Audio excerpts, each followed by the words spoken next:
వార్తల్లోకి వెళదాం. సాక్షి తెలంగాణ 2047 నాటికి ప్రపంచంలోనే నెంబర్ 1.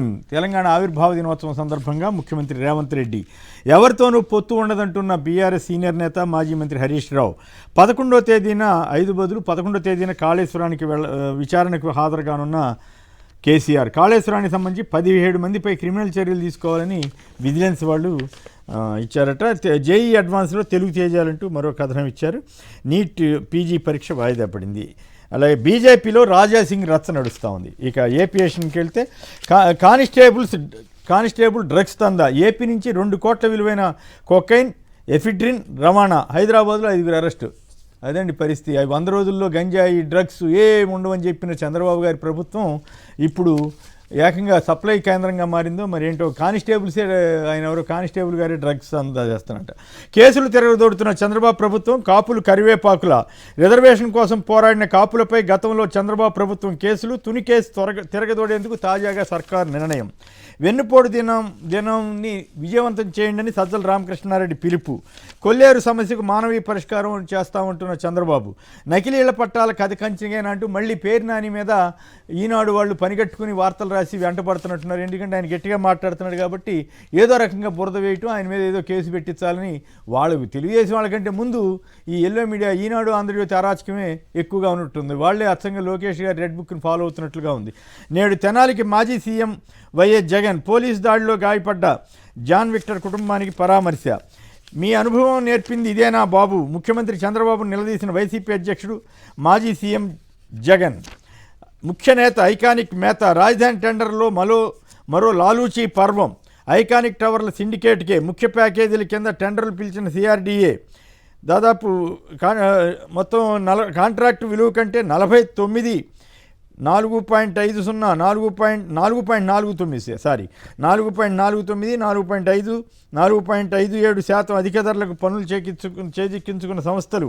ఖజానాపై 159 కోట్ల భారం. రేషన్ వాహనాలు నడిపితే నెలకి 20,000 ఎక్స్ట్రా బర్డెన్ అని చెప్పిన ప్రభుత్వం కాంట్రాక్టర్లకు మాత్రం ఇష్టారాజ్యంగా ఇచ్చేస్తుంది. ఆ మధ్య కాంట్రాక్టర్ గారికి ఒక ఆయనకి 1600 కోట్లు అడావుడిగా బకాయి క్యాబినెట్ కూడా తీర్మానం చేసింది. అట్లాగే నీరు చెట్టు కింద వందల కోట్లు టీడీపీ కార్యకర్తలకు ఇచ్చేయాలని కూడా విజిలెన్స్ కేసులున్నా కూడా ఇవ్వాలని నిర్ణయం తీసుకుంది. కానీ వాహనాల వాళ్ళకి మాత్రం రేషన్ షాప్ ఇళ్ళకి తీసుకెళ్తే మాత్రం డబ్బులు ఖర్చు అంటున్నారు. జీతాలు రాక ఎంటీఎస్ టీచర్ ఆత్మహత్య. అప్పుల పాలై మానసిక వేదనకు గురై బలవన్మరణం. తూర్పుగోదావరి జిల్లా కోరుకొండలో జరిగిన ఘాతుకం. తిండి గింజలకు నానా తెప్పలు. రాష్ట్రంలో 2వ రోజు రేషన్ పరేషాన్. ఎలా సేకరించాలో ఆలోచిస్తున్నాం. ఇప్పటికి 36,000 ఎకరాలు ఇచ్చేందుకు రైతులు సిద్ధం. ఇంకో 10,000 ఎకరాలు ఎలా తీసుకోవాలి? 40,000 తీసుకుంటే కానీ 10,000 ఎకరాలు వాడరంట. 1,00,000 కోట్లు ఖర్చు పెడతారట వీళ్ళు. మాజీ మంత్రి గుడివాడ అమర్నాథ్ వర్షా వ్యవహారంలో మంత్రి లోకేష్కు సవాల్. ఎంత ఈ కంపెనీ ఎక్కడిది, ఎట్లా వచ్చింది, జీవో ఎప్పుడు వచ్చింది, వీటన్నిటి మీద సవాల్ చేస్తూ ఆయన కావాలంటే నేను మొత్తం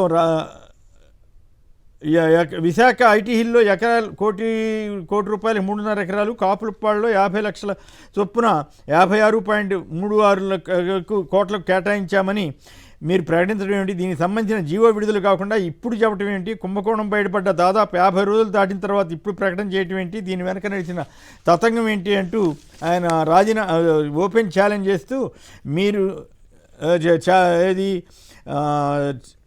మీరు చేసిన ఆరోపణలు నిరూపిస్తే నేను నా మంత్రి పదవికి రాజీనామా చేస్తానని లోకేష్ గారు అన్నట్టున్నారు. బహుశా దానికి సమాధానంగా ఆయన చెప్పారు. ఇక రేషన్ షాపుల దగ్గర చెప్పులు ఇతరికి విత్తనాల కోసం రైతులు పెట్టుకున్నట్లుగా ఇప్పుడు రేషన్ షాపుల దగ్గర ఇచ్చేస్తున్నారు. అమరావతి పేరిట లక్షల కోట్ల దోపిడీ. దాన్ని అరికట్టేందుకు విశాఖ నుండి మొదలైన ప్రజా ఉద్యమం అంటే సోషల్ మీడియాలో ఇది ఒక ఆసక్తికరమైన కథనం వచ్చింది. సుప్రీంకోర్టు ప్రధాన న్యాయమూర్తి గారికి వినతి పత్రాలు పంపించాలని కొంతమంది కార్యాచరణ చేస్తున్నారట. నిజానికి ఈ అమరావతిలో 1,00,000 కోట్లు ఒకే 10 పల్లెల్లో ఖర్చు పెడుతున్నట్టుగా ఉత్తరాంధ్రలోనూ రాయలసీమలో కూడా చెరో 10,00,000 కోట్లు ఖర్చు పెట్టాలని డిమాండ్ కూడా వచ్చే అవకాశం ఉందేమో చూడాలి. తర్వాత ఇవి ప్రధానమైనటువంటి వార్తలు. ఇక తప్పు చేసిన వారికి కులం మతం ఏమిటని తాజాగా మన హోంమంత్రి అనిత గారు ప్రశ్నిస్తున్నారు జగన్ గారి పరామర్శ తీరు మీద. ఈనాడు ఆంధ్రజ్యోతి అసాంఘిక శక్తులకు సంఘీభావం అంటూ విస్మయం అంట.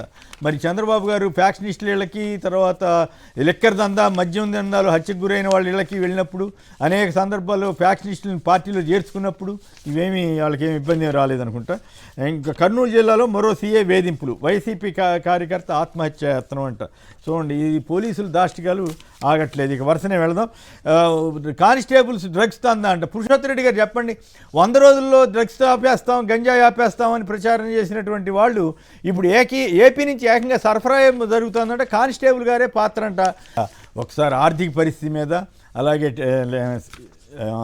అమరావతి టెండర్ల మీద, మరోవైపు రేషన్ షాపుల కోసం, రేషన్ చుట్టూ తిరుగుతున్న జనం గురించి, వీటి గురించి కూడా సంక్షిప్తంగా మాట్లాడుకుందాం. మీ అనుభవం నేర్పింది ఇదేనా చంద్రబాబు అంటూ జగన్ గారు నిలవదీశారు. ఆర్థిక పరిస్థితి మీద డీటెయిల్డ్గా ఆయన స్టేట్మెంట్ ఇచ్చారు. దీనికి సమాధానం చెప్పే పరిస్థితి చంద్రబాబు గారి సర్కారుకు ఉందండి. ఇంకోవైపు అమరావతిలో ఈ రకంగా ఇష్టారాజ్యంగా రేట్లు పెంచేసి ఇస్తున్నారు. మరి ఇంకోవైపు ఏమో టీచర్లు జీతాలు రాక, రేషన్ వాహనాలేమో భారం అంట. అమరావతిలో మాత్రం లక్షల కోట్లు ఇష్టారాజ్యంగా టెండర్లు పెంచి మరీ ఇస్తారట.